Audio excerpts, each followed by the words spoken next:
Hello, and welcome to another episode of Boundless Body Radio. I'm your host, Casey Russ, and today we have another amazing guest to introduce to you now. Krisna Hanks is the co-owner of Square One Wellness, providing low-carbohydrate and ketogenic nutrition coaching and personal fitness training to individuals, groups, and organizations. Krisna holds a Master's of Science degree in Kinesiology from Indiana University and completed her MBA in the executive program at the University of San Francisco.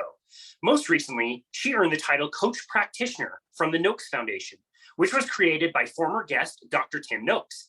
Krisna's work also includes worksite wellness for the CDC's Work at Health program, development of the City of Emeryville Wellness Program, as well as supporting companies across the nation in establishing comprehensive wellness initiatives. She is also the best-selling author of Finding Lifestyle Sanity, a survival guide. You can find Krisna on social media and at www.squareonewellness.com, and that is one as the number, not spelled out. Krisna, it is such an honor to welcome you to Boundless Body Radio. Thank you so much. It's my pleasure and honor to be part of one of your programs. I've been a fan for a while. Well, thank you so much. It's such an honor to host you. We have to start out being really honest. You say you're 64, but I don't believe you.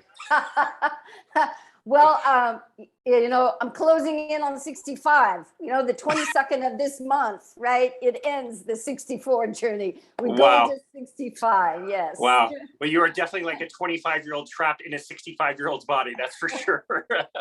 Do you feel like you're the healthiest you've ever been in your entire life right now?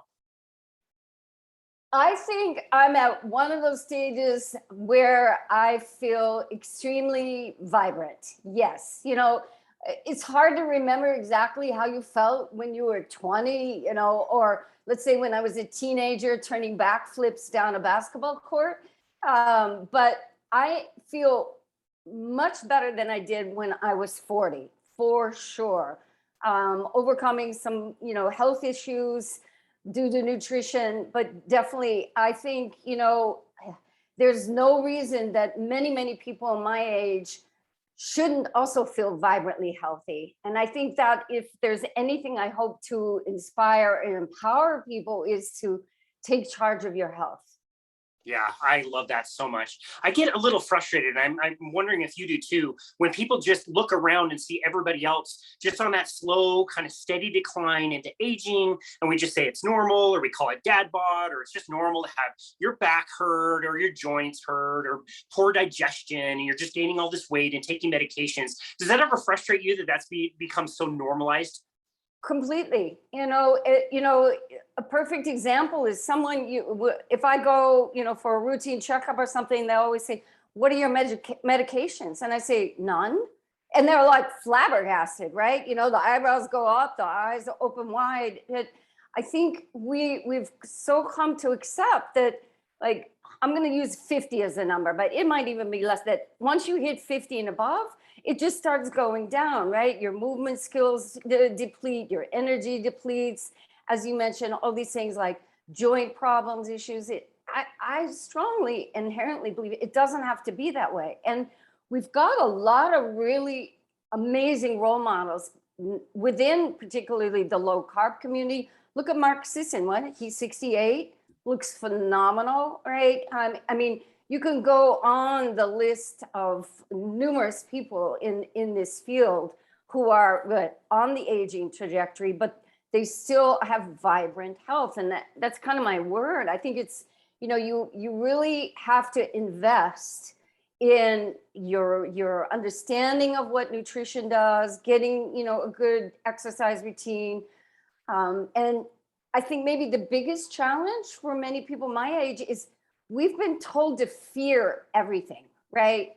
To fear fat, to fear saturated fat, particularly, to fear the sunshine, right? To, fear even protein, right? That all of the fear is not really serving us well as we age, in my opinion. Yeah, I couldn't agree more. And I love that you mentioned some of those people, some of our, absolute favorite people in this space. And you're right, such an example. And so are you. Such an example of somebody who, maybe your life was going down a different path, which I do want to talk about, but you changed that. You turned that around and now you're healthy and vibrant. You used a word that I really wanted to talk about with you today, which is investment. So I want to make sure that we go back to that. You recently wrote about this in a wonderful article, and all of your writing is absolutely fantastic. I want to go back to that. But before we do, I do want to hear a little bit about your story. I know you have a background in dance and Pilates, and you had some things kind of go wrong in your 40s. Is that correct? Absolutely. So, sort of short version of the background to lead to what I call my health story or my food story is I grew up in the Midwest. I grew up with, kind of basic, my mom was a fabulous cook on a really tight budget. We were a one income family, but she, cooked meat, vegetables, all those kind of, I grew up with that, right?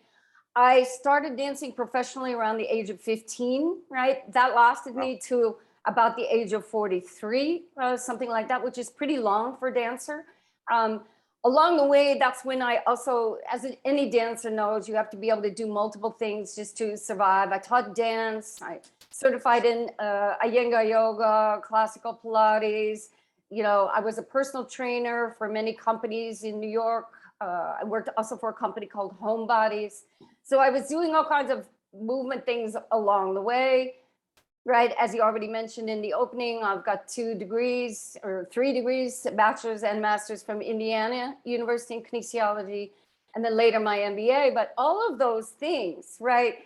I was doing, but I did the MBA after I stopped dancing, but throughout that dance career along the way.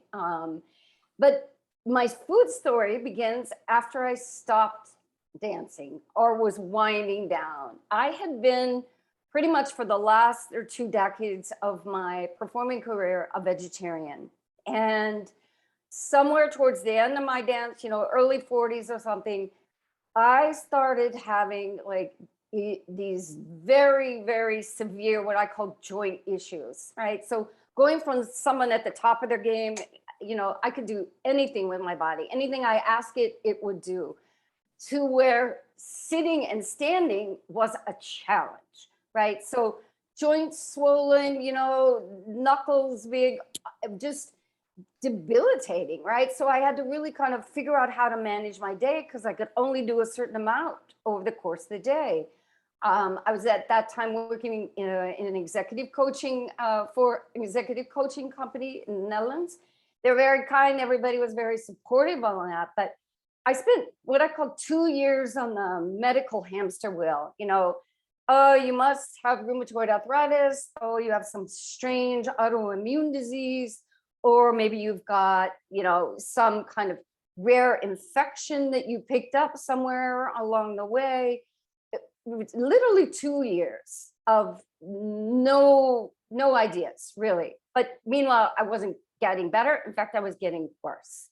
Sort of at the end of that 2 years, I was having dinner with a good friend who was also this fabulous physical therapist named Ted Wilhelmsen. He's no longer with us, sadly. He was specialized in dancers. And anyway, we were just having dinner. And he said, have you ever thought about your diet?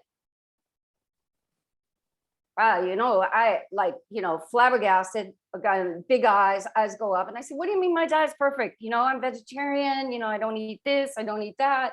And he kind of looked at me like, yeah, maybe that's the problem, right? So I went home, I thought about it. First thing the next morning, I called him and apologized because I was not very nice to him. I felt really bad about being so negative. I said, I apologize, but I'm listening. And maybe there is something here because you're the only person who ever said that. After 2 years, all kinds of specialists, you name it, I saw it, I did every test possible. No one ever said anything about nutrition. Wow. And I thought about it, well, all I can do is try it, right? So I slowly, probably as every or I call myself a recovering vegetarian, you start with the eggs and then you segue a little bit into the meat. Bit by bit, just started adding back the things in, and things started to change. It was pretty phenomenal, right? And I thought, wow, there's really something to this power of nutrition. I've thought about my whole life has been about moving, right? How do I make my body move the best it can move, right? I always thought I was fueling it okay, right? Because I was still able to do everything until I couldn't. And then my husband, the fabulous guy that he is, read this article in 2002 by Gary Taubes called "What If It's All Been a Big Fat Lie?" And just the light bulbs went up for me. Like, wow, I've got inflammation or something, right? Maybe, through all my years of putting more and more carbohydrates in my diet, lots of bread, the Netherlands is a very heavy bread culture, sugar. I substituted lots of protein and things like that for carbohydrates. And so then we both sort of went down that rabbit hole of reading everything we could read, right? And then his book, Bad Calories came out, and it just was a game changer, completely. My health, I think now, and I think like everybody, first you add the meat back in and those kind of things, but then the whole idea of really reducing the carbohydrates, right, made a whole new path of health in that way. And I think part of, and I've said this many times to people, so weight was not an issue for me. So I think people just assume if you're, kind of a normal body weight or, thin, I'm slender, that there can be nothing wrong with your nutrition. It must just be okay, right? We see people with poor metabolic health who are, they now have a name, the TOFI, thin on the outside, fat on the inside, right? But I think that's why no one ever really thought to have the conversation with me. And I think that's something really missing, right? In many, many health conversations. Yeah, wow, that's absolutely amazing. What a cool journey that you've been on. And I'm really curious. Before we got online, we were talking about the book that I'm listening to currently that just came out, The Great PlantBased Con. And it is so good. Jane Buxton does such an amazing job in this book. And I remember this line that she just said, which is basically like, if you don't read the newspaper, you're uninformed. If you read the newspaper, you're misinformed. And that's pretty accurate. First of all, I agree with that 100%, but it's also the same kind of truth in nutrition, where it's like, if you don't pay attention to what's going on nutritionally, you're pretty uninformed. But if you start researching nutrition, what you learn is probably just a load of crap. You're probably learning that all these plants and carbohydrates are really good for you, and we need to follow the food pyramid and limit saturated fat and meat. It's going to cause cancer, which is just complete and utter garbage. So I'm just wondering for you, how difficult was it for you to unlearn all the things that you thought were so healthy and learn this new paradigm shift that's going completely against the grain of what anybody's saying? I think there may be multiple things. Well, first, it really helped that the two of us, we don't have children, it's just my husband and I in our house, really went down the investigative research route ourselves, right? So that we were kind of discussing things, debating things, and talking about it in that way. Another piece that was highly influential is, I was living outside of the country for close to a couple decades, right? So let's say, 90, late 80s, 90s, early part of 2000. And every time I came back to visit family or friends into the United States, I kept seeing people just started looking worse. And it wasn't a weight thing. It wasn't that they were just getting larger, but they, looked energyless, they looked in poor health, posture, you saw more and more people walking with walkers or needing assistance in the airport. So a sort of thing, it was like a story playing in my head, like, what's going on? Also seeing that many, many people were just exercising crazy amounts. and still having health issues, right? So, believing that whole idea that you can exercise away a poor diet. So those things cause me to still, think critically. And maybe it's easier to have a little critical eye when you're not, in the United States, right? In fact, one of my very first blogs, I started blogging in 2010, I believe, around there, just after Gary Taubes was the first. It's titled "Let's Change the Conversation." Something that I picked up on in Europe, people don't sit at the dinner time and talk about calories and, is this healthy and that, but in America, there's kind of an obsession, right? Oh, should I eat that or shouldn't I eat that? It was bizarre, kind of two sides. And certainly things probably have changed a lot. But I think it's having a different lens. And the other thing is being in the fitness industry so long, whether it's, I include, let's say I was in the performing arts, I did a lot of personal training and fitness in that way. Just seeing that people struggle at all ages with weight, particularly, and with figuring out nutrition. So we say, well, what people are advising, it's just not working, right? And, I think that maybe growing up in the Midwest, my parents also, very opinionated, had their own ideas. I was grown up to use your own critical thinking skills. Maybe that also influenced me to not say, it's just not working. And then my own personal experience, it didn't work for me either. Yeah. Yeah, same. All these personal training books behind me tell me exactly what I need to tell my people. They need to eat plenty of meals and plenty of snacks and lots of whole grains. I would tell people, like, you have to eat 9 to 11 servings of vegetables every single day. I couldn't do that. I did all the smoothies and all the salads and buying all of this produce wrapped in plastic and put in plastic bags, and I did all of it. And you throw food away at the end of the week. Not only does it not work if you can pull it off, but I don't even think anybody could even pull it off to begin with anyway. It was so frustrating. And I think, what you're touching on, it seems to me, is like, we talk a lot about the weight, and absolutely low carb, high fat is very good at helping people get to a weight that's healthy for them.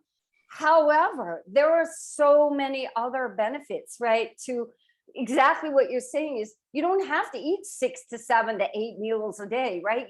I think Zoe Harkob has this phrase is, unless you want to be the size of a cow, why would you graze all day long, right? That's great.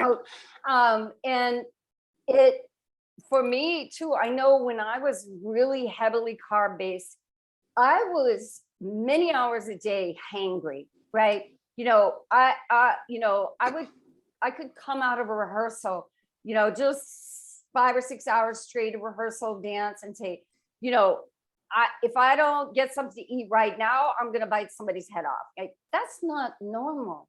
And we have normalized this idea that, you should be slung up on your blood sugar, dropped off, and then, let's do it again. Right. Let's see how many times we can do it during the day.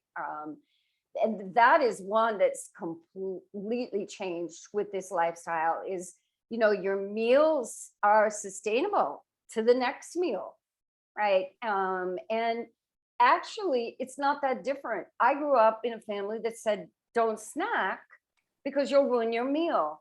And somehow, from the era of the dietary guidelines, and again, I'm not a researcher, I'll leave that to the brilliancy of Taubes and Ty Schultz, and it sounds like Jade Buxton as well now. But from that period on, it sort of like encouraged people to just eat all the time, and it doesn't work. Yeah, that's right. I love Jason Fung, how he talks about like the little kids, like soccer match. Like they can't even go out and play a simple soccer match without like Gatorade and, maybe fruit. When I was growing up, it was at least like orange slices that you had to eat. But now it's just all kinds of processed crap. Like these kids don't need to be eating all of this stuff. They're just playing around. They're playing a game. Yeah, it is very true. And it's very sad because they don't have a chance, right? One of the fabulous teachers in the Noakes Foundation Coach Practitioner path is Bitten Janssen. She's Amazing. the sugar, I call her the sugar addiction specialist. And she said, you know, what we're battling is that this indoctrination, right? At a very young age, you start getting incredible amounts of sugar, right? And then as that dependency comes along, you need more of it, right? And then you need more of it. And that's just going to be a constant battle. And one of the things I feel most proud about with some of my clients is this feeling to, like we talked about at the beginning, to take charge of your health. Is once you can get yourself away from that need to snack all the time, it's very liberating. So right? liberating. You know, to go, wow, you know, I don't have to pack a bag full of stuff. You know, when I was dancing on the tour, people used to joke about me. I'm 5'2", I'm around 100 pounds, that my bag was bigger than me, right? Because you know, again, this hungry a lot. You hoard food, right? You want to make sure you got all the stuff in your bag, and you know that you've got like your food for 2 days. I don't need that anymore, right? You know, you have a meal, you wait to the next meal. So liberating. Yeah, I'm so glad you used that word.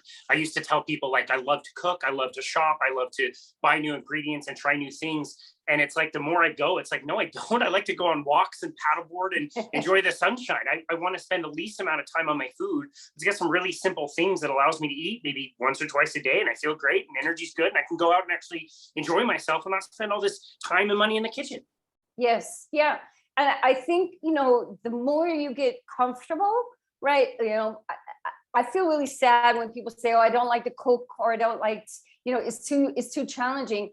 I mean, my response often is, well, then your health will sacrifice, right? Yeah. If you outsource your food, and I don't know if you saw that tweet rolling around last week, that someone, for a family, I think it was of 3, they had spent like $8,500 on Uber Eats in 1 month. What? Can you believe that? Right? I mean, we just, I don't know if you saw, we just bought half a cow, right? And a freezer, and I can tell you, it's not, it's not even a third of that, right? Wow.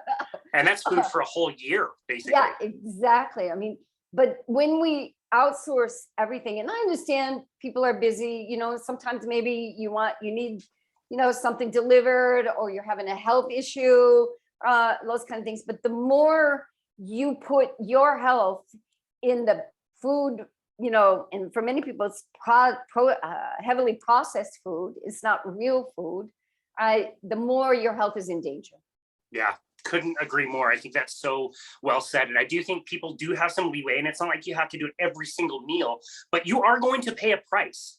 There is a price to pay. If you go off the diet, you might get anxiety. You might feel terrible the next day. Your sleep might suffer. And the more and more you go down this path, I think the more times you're just not willing to give up feeling amazing for something that might taste good super temporarily. And you're right about the Uber Eats thing. I was walking around my neighborhood the other day. It's like 10 in the morning. I see a car pull up to a house. This really big dude gets out to make this delivery of Uber Eats. He was carrying a huge bag full of McDonald's that he drops off at the front door of, you know, this house. The people didn't even need to like go anywhere. They didn't even go to the drive-in. They're just like going to their front door to, I don't know how many people were in there, but it was a lot of McDonald's food at a really early time of day. And it sucks. That's just kind of the world we live in. It's too bad. Yeah. I mean, you know, someone asked me one time, what do you do? And I said, I'm a health coach. And I said, what does that mean? I said, encourage people to eat real food and move as much as they can. I love that. I love that. And that's a perfect segue, because you just tackled this question on one of your more recent blogs. What is health? And so I would love for you to elaborate a little bit. How do you define health? Because I think both of us have heard, you know, that health is like an absence of feeling bad or being sick. And I don't know, I never really loved that definition, and I really appreciated your definition. So maybe you could tell us, how do you define health? You know, I think probably for sure we're all individual, right? We all have our own definition. But I think, you know, Joseph Pilates had a quote, and I'm paraphrasing, I don't know it exactly, that, you know, health is being able to enjoy life with zest and vibrancy, right? And again, I just paraphrase it. The quote is more than that, but I think health to me means having energy, right? On a daily basis, having energy also over at the end of the day, so that when you finish work, you don't just sort of collapse on the couch, right? It is, being able to do the things that you want to do with independence, right? You mentioned my age, I'm closing in on 65. I don't feel I should be limited just because I'm at that higher age of the spectrum, right? I think it's also being able to, tap in also to your own creativity. Obviously, I spent a lifetime, in the performing arts, right? And I think we've made health to be that it's only in the gym or something like that. Health should be, getting on that paddleboard that you love, right? It should be for, if people love playing cards or playing, go enjoying their church, if they go to church, right? It should be all those, we have the pillars of what we call health, our social environment, our physical environment, our mental environment, all through that. And I really think when we think of health as being sort of, all encompassing and all full of energy, the more that we will start thinking of it as, how am I performing? Are my foods giving me, the highest level performance? Does my movement, what I do during the day, provide me high level performance? Do the people I associate with, right? My community, my friends, are they supportive? Or are they, sort of, bringing my health down? Right? That, I think it was a few decades ago, the New York Times had an article on, are my friends making me fat? But not that. I would say, are your friends supporting you, right? Do they help you think critically? I'll go back to forever grateful, not only to Gary Taubes, but to my friend, Ted Williams. And he said, what about your diet, right? Where, do your friends force you to think critically, right? And I think all of that is about health, with the caveat, it can't be fixed by a pill. Medicine is fabulous. It's wonderful. Thank goodness we have it. We appreciate it. But it shouldn't be our sort of default that we think it's going to fix everything. I think when you think of your health as all encompassing, you start to work and invest on those pieces and not just rely on something getting fixed. Wow. Yeah, I love that. That's so well explained. I did a first-time consultation with somebody who might start training with me, and in our conversation, I sent him some results that one of my other clients is getting, and this person is losing several pounds of fat a week by following some of these things that we're talking about. It is, it would be really remarkable if you didn't expect it, but I think you and I have been in this world for so long. It's amazing how quickly people can lose not only weight, but actually burn off fat, actual fat, validated on a scale. She's losing tons of fat. And I sent it over to this guy and said, like, look, this is kind of, this is what can happen if you just change your diet and focus on some of these unconventional things that I'm telling you. And he responded like, wow, is she taking some kind of magic pill? I said, she's not taking a magic pill, although I recommend you watch that documentary, The Magic Pill, which is wonderful. Right. But you're right. Like to think that any kind of medication or a pill is going to get us out of this mess is absolute nonsense. Yeah. And I can give you a concrete example of how I see it. I often ask people when I work with, where do you see yourself in a year? And I asked a specific person, where do you see yourself in a year? And she said, I would like to be back doing competitive horseback riding. And she does endurance riding and weigh a healthier weight, so I can ride my horse more efficiently. And that healthier weight for her was losing 40 or 50 pounds. She did it. Wow. Why? Following all these things that we're all doing and how, but there was this focus on the future, right? A performance mindset, and also that all-encompassing idea about health is looking to the future, to see it, being able, and I think Andre, I can't pronounce his last name correctly. It's a Slavic name, Abramovich. He's also part of does some sessions with the Noakes Foundation, but he's also a super trainer out of Australia. Says your job as a coach is to help your clients see themselves in the future, right? And that's part of thinking bigger about what your health is, right? And having, some people work really well with longer goals, but also having short-term goals of where you want to be. But we must all be able to see ourselves somewhere down the line. Yeah, and not lose hope and not lose faith that you can't get back to a better level of health than you were before. You might think that, for that person who's doing the horseback riding, that they will never be able to do what they were doing before, but that's not true. You can reverse these things and get to even a better health than you've been in the past. You don't need to assume that just because you're aging means that you can't do some of those things you did in the past.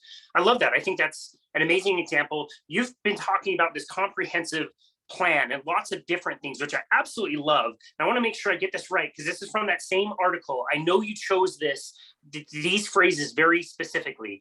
Cornerstones of my personal health investment plan. We've already talked about the word investment. Why did you choose those words specifically? Because I'm pretty sure you chose those words very specifically. Well, I choose investment because, it is a word that everyone understands. People who work for companies, you've got your, 401k, or you think of investing in that, or you buy a house as an investment. You invest in things that you hope, if you are someone who has children, that you can pass on to your children or other relatives. And when we think about our health, I feel many people have sort of forgone this idea that it's also an investment, right? That somehow we don't need to take care of it right now. It'll just kind of be there, right? And when we think of using that word and the things that we're doing currently, you're putting into that investment, right? You're adding to it. So that was really the reason, and maybe also, being influenced by working with different executives along, I had 15 years in executive coaching. I feel sometimes we just need to make things simple for people, right? So I think that word maybe can resonate a little bit more. It means that you have to spend time on it, right? Yeah. Spend time now so that you can enjoy the fruits of your labors later on down the road, just like investing. You can either keep that money now and buy some new toy or something fancy today, or let it grow and work for you so that in the future you have that set up. I think that's wonderful, and I'm really glad you chose that. This list is, I have to say, it's pretty comprehensive, but it is also very simple. And I would love to talk about some of these aspects. I'm going to combine two of these right off the bat. Get outdoors regularly and take regular sun baths with no sunscreen. Thank you, thank you, thank you, thank you, thank you. I can't stand talking about sunscreen with people that are using way too much sunscreen for what they need when it's not necessary. Yeah, I mean, we converse all the time about additives in food and toxins in the water, and thank you also to the Weston A. Price Foundation, I have to say, because, not only was Gary Taubes influential in my house, but I think their book, Nourishing Traditions, and all the work they do, around healthy fats and healthy, culture-based diets and that. So that was a little sidetrack. But I think, we have some of the lowest rates of vitamin D. And I speak also really from this mature female side, high levels of osteoporosis, high levels of, unhealthy situations for many females in that, we wonder why, we're losing muscle mass. People say, well, I get outside, but then, they're all covered up, or they've lathered on so much sunscreen that actually there's very little skin exposed to the sun. And, I think Dr. Eric Berg has some wonderful educational videos out there. And he did a whole segment on, if you're living in Seattle, how many, talking about how, depending on how much skin you have exposed and that. And I think, you know, where I sort of went down this path is I was someone who really struggled as a vegetarian with joint issues, inflammation. So, my personal feeling, this high level of carbohydrates and sugar, also living in northern, Europe, where there's very little sun, right? I probably, my vitamin D is, Ivercummins would say, well, it's definitely in the basement, right? In that. So part of my aging process has been to up that number and I always strive to up something either with a nutritional source or a natural source first. If I'm not successful there, then, maybe think about supplement. And, in the winter, if you're not getting supplement, I think supplements can help, but I don't see them as that first resource. And if I'm able to maintain it by getting good direct sunlight, then I think I'm good to go, right? And obviously, you take care, right? If you've got some cancer in your family, or if you're, I don't know, but where I see it more often than not is people getting way too little and with too little skin exposed, right? Yeah. If you only got your hands exposed, you're not really getting much vitamin D. That's right. Yeah, that's right. I love that you made that point. It's interesting that you brought up the bones and the vitamin D connection. We learned from Nadine Artemis, who's also a skin health expert, about heliotherapy that they were doing like a century ago in Switzerland. If you had polio or bone deformities, you would go up to high altitudes and sit on these sun decks and sunbathe. And the only catch, you had to have your eyes exposed also. The people that use sunglasses didn't get very good results. You had to have your whole body exposed, including your eyes, but they would fix bone deformities by exposing people to the sun. It's really amazing. And you're right, you have to be smart about it. This is where we recommend tools like DMinder, the app, which you can, I love it. Yeah. It's amazing. Yeah. You can put in your skin type and show where you are on the planet, what percentage of your skin is exposed, and start early in the year and start at the lowest horizon times, like sunrises and sunsets. But it's amazing how much that changes. I mean, I can go out in midday sun and never burn. I used to burn all the time. But if you build up the melanin, the proper melanin in your skin, you will be very much more resistant to sunburn. You have to get out and get exposed to the sun. I agree. And, in Europe, again, I'm not a historian, but, sunbath was recommended for anybody with tuberculosis, right? They would send them to the sanatoriums to be able to sit outside and get sunbaths. And then again, like everything else, I've written numerous times or other posts about we're an all or nothing culture in America, right? We're a crisis or we're complacency. We're all or nothing, right? I grew up in the Midwest. We had a boat. We went water skiing. We lived out hours on a day, right? And then we fast forward to now, and everybody's lathering everybody on with so much sunscreen. I used to swim when we lived in the Bay Area at a public pool in an area, beautiful pool. And sometimes you would see people, they would do the zinc all over themselves, and everything, long sleeves, and then go swimming in the swimming pool. You think, wow, we've come so far, right? Where people would just jump in the lake or something like that. And I think we need to shift the pendulum back to some normal place, right? And like it's pretty amazing when you go low carb is you see, my complexion cleaned up. So, no skin problems once I lowered that, but also you just don't burn as easily. And I think you see that, and again, I'm not a scientist. I don't have a scientific study to put, but what you hear, right, anecdotally from many, many people is their skin tolerance has improved magnificently through reduction of, we haven't even talked about toxic seed oils, right? Reducing toxic seed oils, reducing carbohydrates, reducing sugar, right? All those inflammatory things, right, that our bodies, particular skin doesn't like. Yeah, that's right. That's such a good point. I have to admit that my skin tolerance is better from getting exposure, but it only really improved when I got all the seed oils out of my diet and started eating a more carnivorous, low carbohydrate diet. I never burn. It's funny you mentioned the pools. The pools just opened up in my neighborhood around here in Salt Lake City. It's June at the time of recording. And it's funny. Not only can you smell the chlorine, but you can smell the sunscreen. Like, Yes. kind of far away, like not even being like up close to it. You can smell it as you're coming up to it. It's crazy.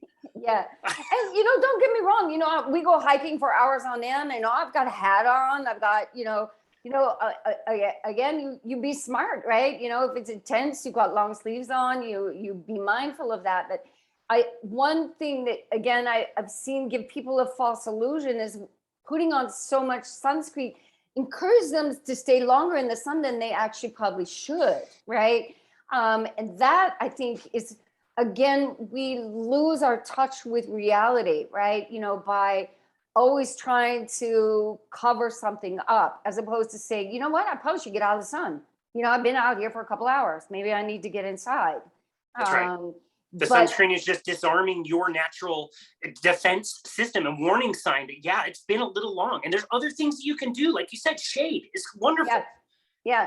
And I again, it all comes back to what I hope as a coach, but also just in, friends and family, that is to encourage sort of really thinking critical about everything that has been placed into the fear box. And certainly sun was put in the fear box. And again, right, if you've got a medical condition, right, this is not medical advice. We're talking about just how can you approach it if you're a normal, healthy individual, right? And I love that you said D-Minder. I love that app, right? It really is a teaching tool, and can help you in a sensible way increase your vitamin D, right? And we know vitamin D is great for,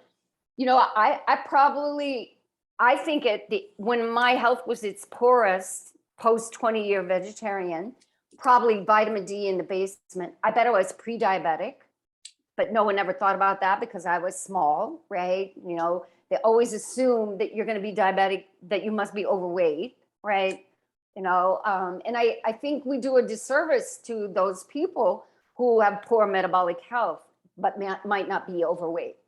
That's right. Look at Dr. Tim Noakes. I mean, he was never overweight, running marathons all over the place, and he was diagnosed pre-diabetic. We've already talked quite a bit about the diet, which is so critical. Nutrition, we want to make sure we're getting what you call a meat-centric diet, which I love. I don't think everybody has to follow a very strict carnivore diet. I think it's a great tool, but not necessary for most people. And being aware of those processed foods. I think if you're starting with those things, you can have other things in your nutrition that you enjoy, you like, or, even if you have some fruit sometime or some vegetables, that's totally fine. Do you agree with that? 100%.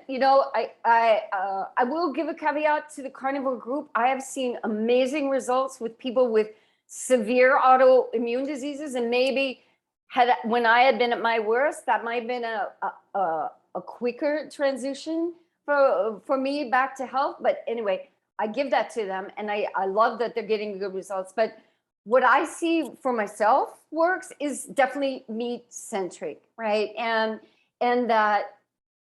Why I like it. It seems, I think, also for my body that I don't do as well with vegetables, right? Maybe it's due to the anti-nutrients, that somehow also maybe from doing it so long that I have a really low tolerance for them. And I just find that meat gives you the biggest bang for your buck in a way. You get all these incredible vitamins and nutrients, and I love and I highly encourage anybody to read Chris Kresser's, Red Meat Does a Body Good article. He does a really deep dive into that research. You get really quickly a good amount of protein, right, in that, and that you can then from there out build out. I eat dairy, right? I eat full fat dairy, right? I love a good, bowl of yogurts with some walnuts on it in the morning with a little full fat cream just to make it a little more creamy. I'll have an espresso with, some cream in it, those kind of things. So But I can deal with dairy. There are, I think, many people who can't deal very well with dairy. So then what are your options, right? Fish, meat, and, find the vegetables that work for you. And because I work well at my age, I'm very low carb.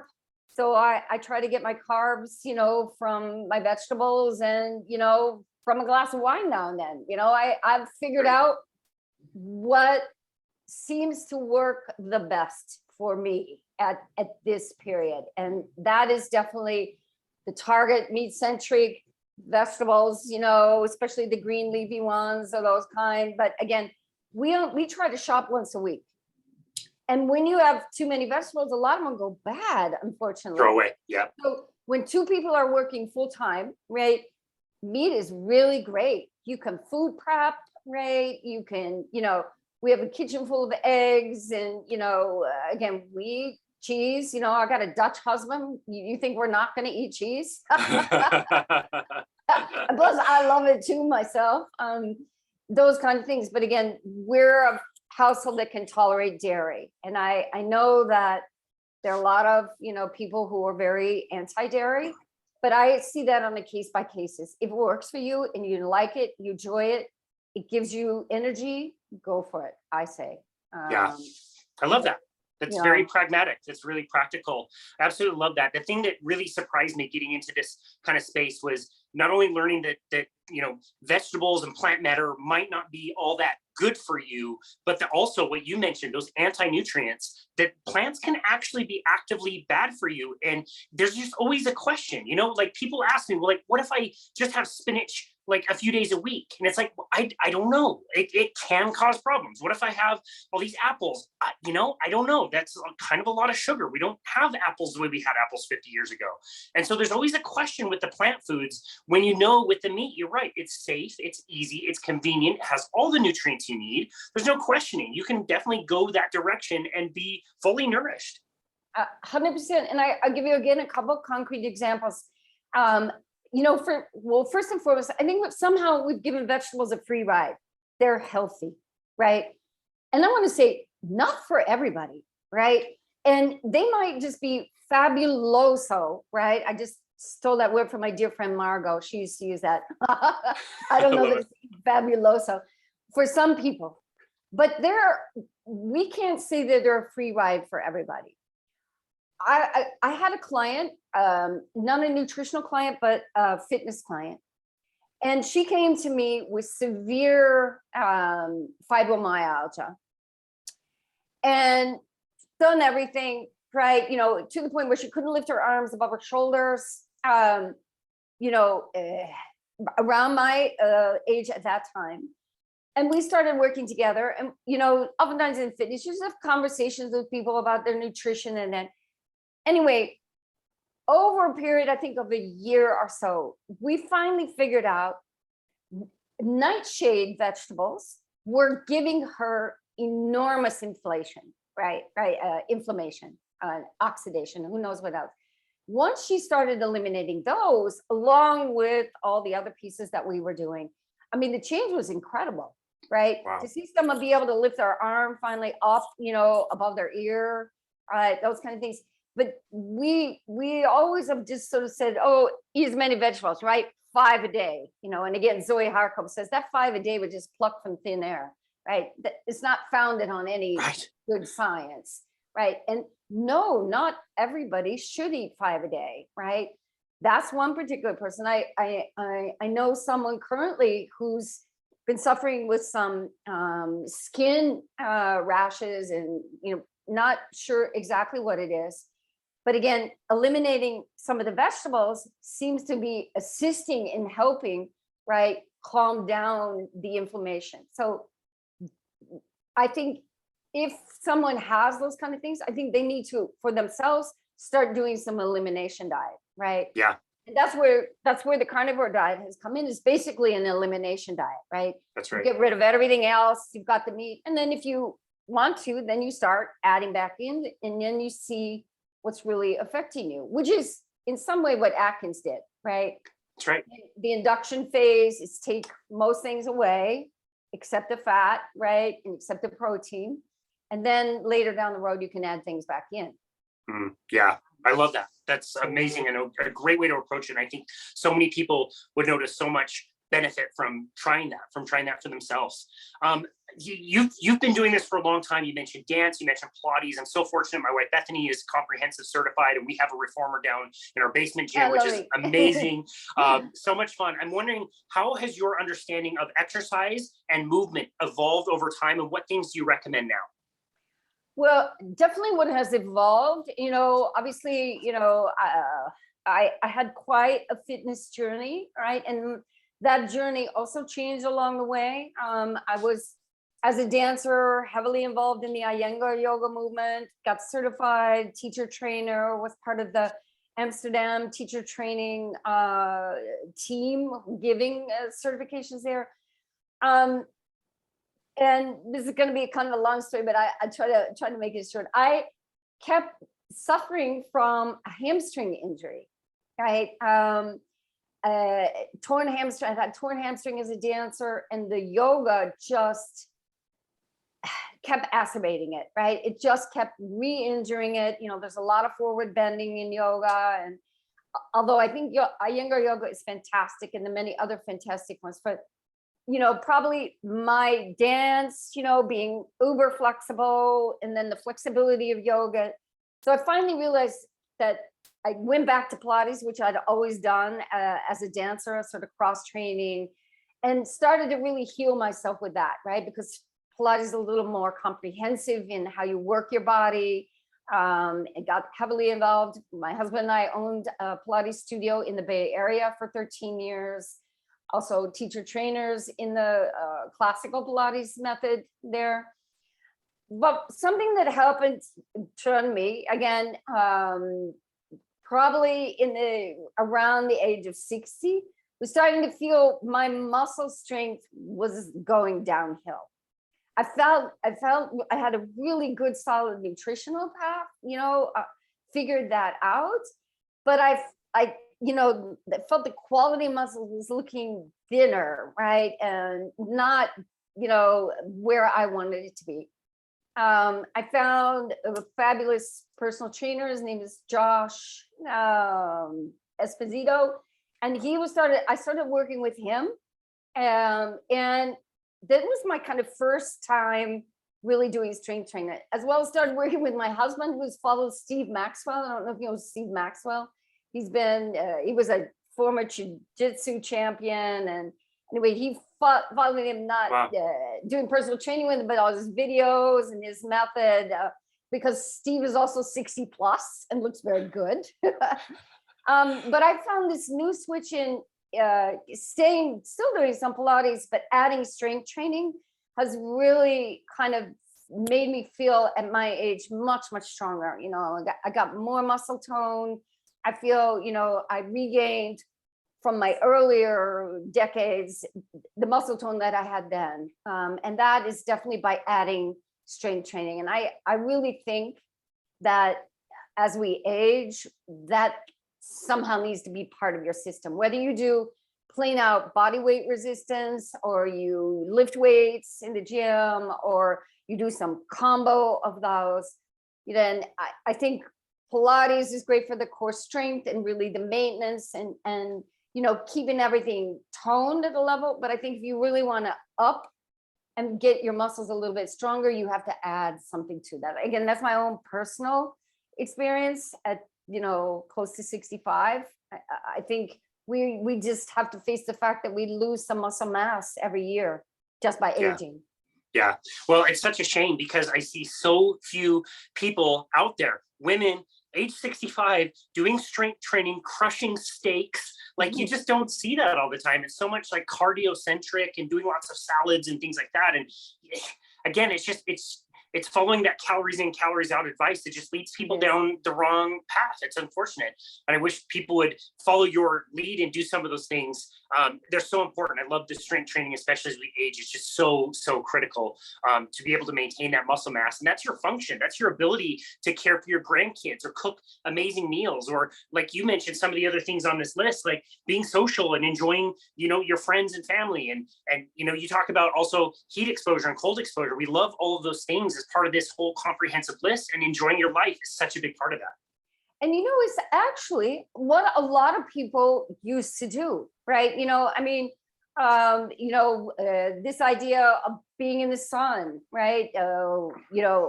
I grew up with that, water skiing on the Mississippi River, right? People spending hours outside doing, cold showers, right? That was supposed to be good for you, right? Now it's fancy with the cold, very expensive dips that you can do, people. But I just did the cold plunge this week at work, and I thought, wow, how energizing is that, right? And I think, again, the social piece, but everything that I've mentioned is my cornerstones for health is really still old school. Jack LaLanne talked about these things. You shouldn't be eating sugar, right?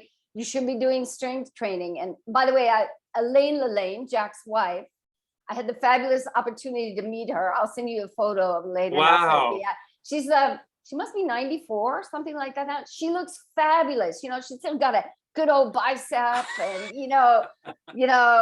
still exercising, following, Jack's protocol and that kind of thing. Those are inspiring people, right? To keep around. And I think getting, sort of deviated a little bit off your thing, but I think it all comes back to people have been ingrained to think that it's cardio, right? And it goes to that hamster wheel of calories. And when you step away from the mindset of focusing on calories, but focusing on foods that give you good performance, right? You can also then step away from the cardio wheel. And I loved in Benjamin Bickman's book that he talked about that your biggest bang for your buck, it's such a good book, is resistance training, right? The skeletal muscle is a big depot for glucose. And I think that we just have to keep talking about it. And also, I had a conversation this week with somebody who said, yeah, but I'm going to miss the high of running. I think once you get into it, you develop other good energy, good highs from the other things. But that's a personal opinion. Yeah, no, I agree. I never thought that walking could give me a feeling of a high sensation, but like today it's been pouring rain. I've been busy with clients. I haven't gotten out to do my normal walk around the lake, and I'm missing it like crazy. You can definitely get all kinds of endorphins from just those simple things, going on walks, being outside, lifting weights. It's such an easier and more simple way of doing things, and such a more natural way of doing things. And it's, again, we're out here trying to, sell people more products and more supplements and more meal plans and more exercise equipment. It's not necessary. You can do all of this stuff for free. The sun is shining all the time for free, giving us all kinds of life and nutrients, and we can take advantage of that. We don't need to spend tons of time and money to be able to take advantage. Yes. Yeah. And, a lot of people have gotten really creative on, building, something in their garage, putting things together. And, you can lift, heavy books if you don't have anything of that. But it is figuring out that combination that you do need to put some stress, right, on your muscles, right? And I think it's Doug McGough who, Body by Science, right? So good. So good. Shows such amazing results with people, right, who have been really, even worse on that downhill slide of aging, and just the results he gets with people doing, simple, to failure exercises, right? In like 15 to 20 minutes. But one time a week, maybe once or twice a week, it's fit. Yeah, exactly. So, and my routine right now is I do kind of a Steve Maxwell at home, resistance training, mostly body weight resistance with straps and stuff. I lift weights, as I mentioned, with a trainer 1 time a week. And then I intersperse it with whatever I can, whether it's a hike out there. Yesterday, we jumped in the swimming pool because it was so 105, and still trying to also get as much movement during the course of the day. Let's not forget that, we can't just sit for 8 hours and then think all our exercise plans are, terrific. I have a standing desk at work. So it encourages me to, get up and get down. Like you, if I've got a bunch of clients, I try to do something where I'm up and about in between them, because that stuff matters, right? It does. I'm not big on the tracking things, but if that helps somebody get up and around, use it. Yeah. And if there's one just amazing gift of the pandemic, I think it taught us all that we can be a little bit more creative, and there's ways to do this stuff all around us in our environments. And we just need to be pragmatic and consider those things. You're right. Books, a few water bottles. You don't need much. You can just get started and just start lifting things, and you will feel better. And you can have this amazing, vibrant life like you have. I'm just so grateful for you and so grateful for your journey and everything you've learned along the way, and to be able to come on our show and talk to us about all that today. Where do you want people to go to find you and connect with you and your work? Well, I have a website. It's called Square, as you mentioned, wellness.com, right? I'm on Twitter at Square1Wellness, right? My profile is also on LinkedIn, but those two, I'm also on Instagram, Square1Wellness, all the same, and love to connect. And I think, I said this once before. Tim Noakes joked at our graduation of the Coach Practitioners that I was one of his first Twitter followers. And, there are some negative things about Twitter, but I do say the amount of information and the ability to see other people's research, right? Like the book you just talked about from Jane. I encountered Benjamin Bickman on Twitter, right? Of podcasts that are out there. So I think there's the opportunity to help educate and empower. And I would just, for not only just women my age, but anyone over the age of 60, you can turn things around. And we don't have to feel that just because we get old, we get frail. And if you decide to that, the vegetarian path works for you, and you feel strong and you feel vibrant and it's working, as Amy Burgess says, if your diet's working for you, don't change it. My dad used to say, if it ain't broken, don't fix it. Yep. But if you're not feeling vibrant, dare to think different, dare to maybe go back, reassess. Are you getting enough protein? Are you doing good strength training? Are you getting good sunshine? All these old school things, get back with your friends. Spend time with your friends, maybe outside. And you can turn it around in a short amount of time. Yeah, I couldn't agree more. And that's, again, why I absolutely love this list, the cornerstone of my personal health investment plan. I think if people thought of these things as an investment plan, they would get far greater results. And I just think looking at you as that example of somebody who is healthy and happy and vibrant and thriving in so many different ways is so inspiring. So Krisna Hanks, thank you so very much for everything that you do and all of your work. And thank you for coming on our show today. We really, really appreciate you. It's been an absolute pleasure, and I'm just honored to be on your podcast. You had so many brilliant people. I feel a very lucky girl. So thank you very much, and thank you for all your work, your contributions to the health of so many people. Well, thank you so very much. You definitely fit in with some of our other amazing guests. You were absolutely wonderful today. So thank you so very much. All right. Bye-bye. And this has been another episode of Boundless Body Radio.